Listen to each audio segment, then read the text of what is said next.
I still say, I said, you know, I'm thankful to this day that grace abounded to the.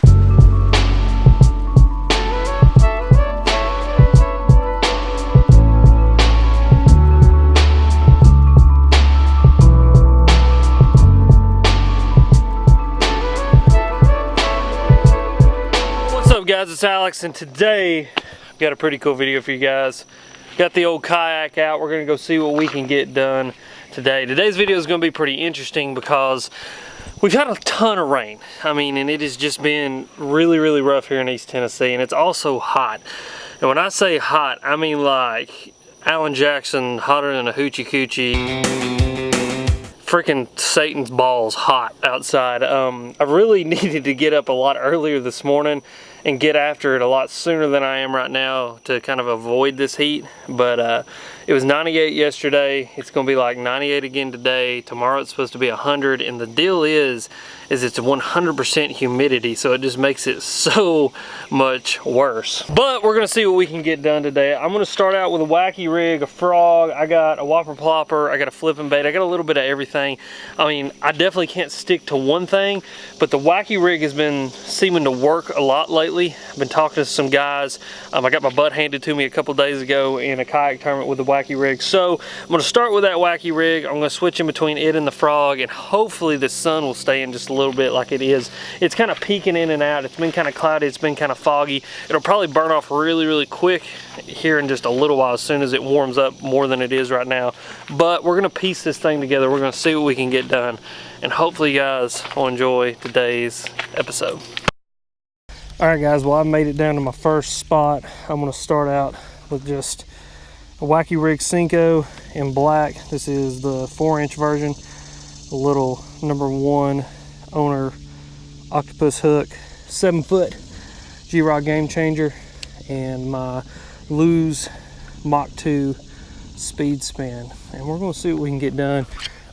This wacky rig has been the juice down here lately. I think that these fish are just a little more pressured than normal this time of year. I mean, this time last year, I was crushing these fish on a frog and a flipping bite. And I just really think with all the rain and the water, you know, fluctuating up and down, and the mud and just everything that's been going on, these fish are a little more pressured.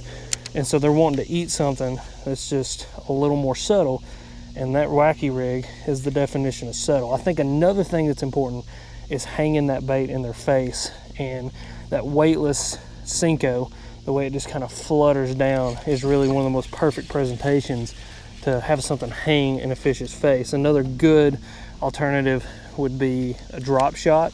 The problem is with the drop shot where I'm fishing is it's so shallow that you would have to have a super short drop shot leader, and plus I think the wacky rig is just a little more efficient because you can skip it up under these trees. I'm sure you guys can see these shade lines. That's really where these bass want to be, kind of where they orient to. So we're gonna fish here.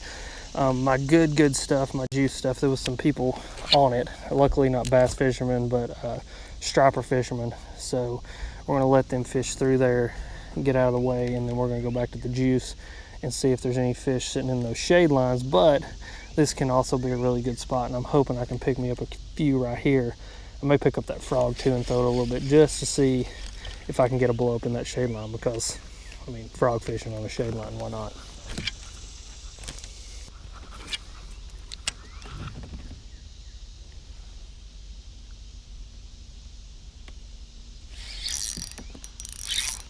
There's the first one.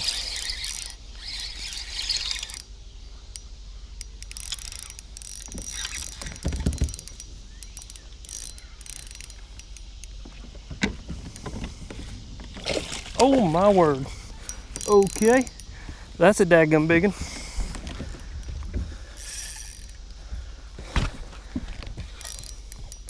Like a 5-pounder, guys. Oh my word.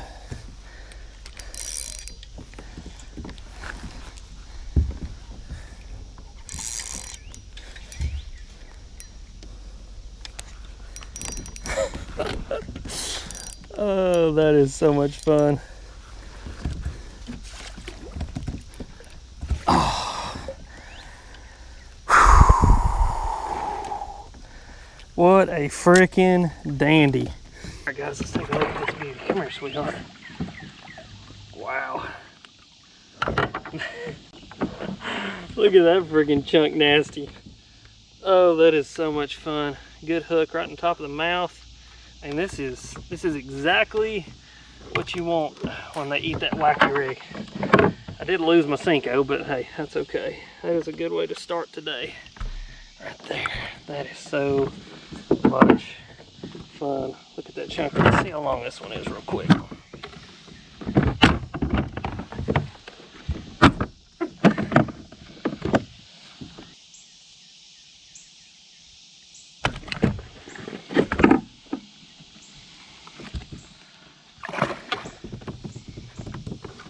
Alright guys, what an awesome way to start the day right there. Good 2.5, 3 pounder. She was almost, I think she was 18 and some change. So let's get her back into the water. Sweetheart, go home. Oh, that's fun. That's how you do it right there. That's how you start the morning. That is just an extreme amount of fun. She munched that black Cinco, a little 4-inch black Cinco. I mean, guys, that's just, I love it. But yeah, so here's pretty much what I'm throwing. Just, oh, this is a 5-inch black Gary Yamamoto Cinco. Probably the simplest bait ever made. Probably one of the easiest ways to catch a fish. I mean, it's one of those deals that I always tell people, hey, you want to catch a fish and you want it to like be your first bass or whatever, throw a wacky rigged Cinco and you can make it happen. Or really any wacky rigged soft plastic bait. I love the Ocho as well by Strike King, but I had some black Cincos, and so I went black Cinco. All I do is use that little O-ring tool and put an O-ring on that thing so I'm not going through as many of them. And as you guys saw, even little finesse baits like that can put some really quality fish into the kayak or boat or bank or wherever you happen to be fishing. But yeah, good way to start the morning. We're gonna keep on rolling here. That bass was sitting exactly where I said she would be. She was sitting right in that shade line.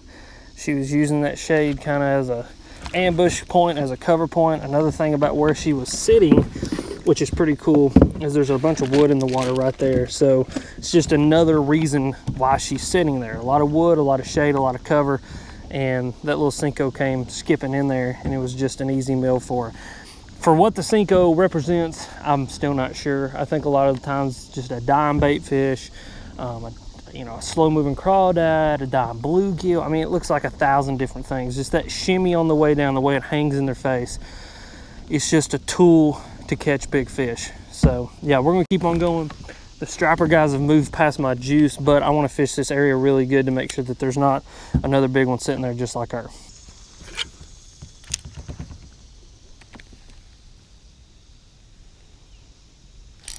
There's one. Lord of mercy, you freaking out, little dude. He may not be little. That's a good one. Definitely ain't a giant, but he's a good one. Oh, nope, that is an actual really big one. Okay. Come here, you. Oh my God, this is too much fun. I said he's not a good one. Oh my. Wow, that is freaking just way too much fun. Perfect hook placement. Look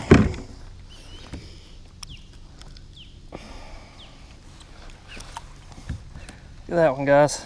Another freaking chunker.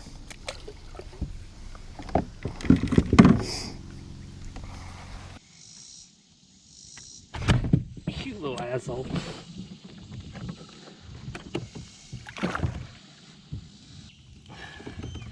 All right, guys, there's number 2, 19-incher. I mean, that is so much fun, especially on that wacky rig, that light line. They're so lively up here. This water's a little bit cooler, and they're just so mean. I mean, you can see she's just kicking and kicking and kicking. So let's get her back.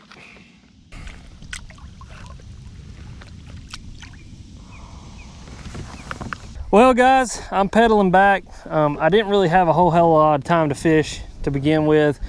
I gotta go pick Bethany up and take her to get her oil changed, but I can't keep my GoPros from overheating. It is so hot outside that GoPro right there keeps overheating and this one keeps overheating. I'm kind of cycling back and forth. I'll take that one and put it in the water because it's fully waterproof and cool it down, turn it back on. It'll work for like 30 minutes and then shut back off. And then this one, I'm just kind of cycling it. I'll turn it off every now and then and let it sit and cool off and then turn it back on. But I mean, it is just so ridiculously hot outside. There's zero wind. I do have this thunderstorm though that's rolling up on me, which that's why another reason I'm going back to the ramp is I don't want to get stuck out in this thing. But I'm gonna hit a few key areas up through here on the way back.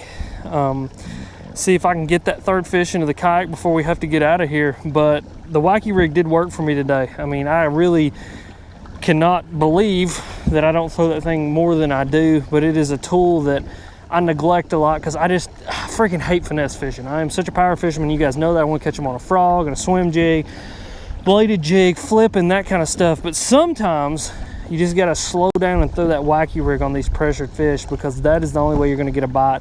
And honestly, both bites that I got today were really good fish to be in a kayak. And here is another reason that I think that these bass are eating, and I've been trying to find one, is these little guys right here, mayflies. These mayflies are starting to hatch, and as they start to hatch, the bluegills start to eat them, and as the bluegills start to eat them, the bass come up and start eating those bluegill and those brim. And that mayfly hatch is huge this time of year, but it's delayed in this part of the river because of how cool the water is. So those mayflies actually are hatched in the water, and then they come up as like a larva, I believe is how the whole thing works. They grow wings and then they turn into mayflies. Well, with this water being cooler than the rest of the lake almost all year because it's in this river system, those mayflies take a little bit longer to hatch. So really this time of year into August is when the mayflies start to hatch. So I'm seeing small hatches here and there. There'll be like a mass hatch soon, and when that mass hatch happens, it's about the time the grass starts to top out a little bit. And really guys, it is like the perfect meshing up of everything that you need to go catch monster bass. But yeah, I don't know if you heard that. I do not want to be in that. Thunder's rolling up on me, a little bit of thunderstorm, a little bit of lightning. I just got a notification on my phone that it's coming. So I'm gonna shut up, get to pedaling and get back to the boat ramp.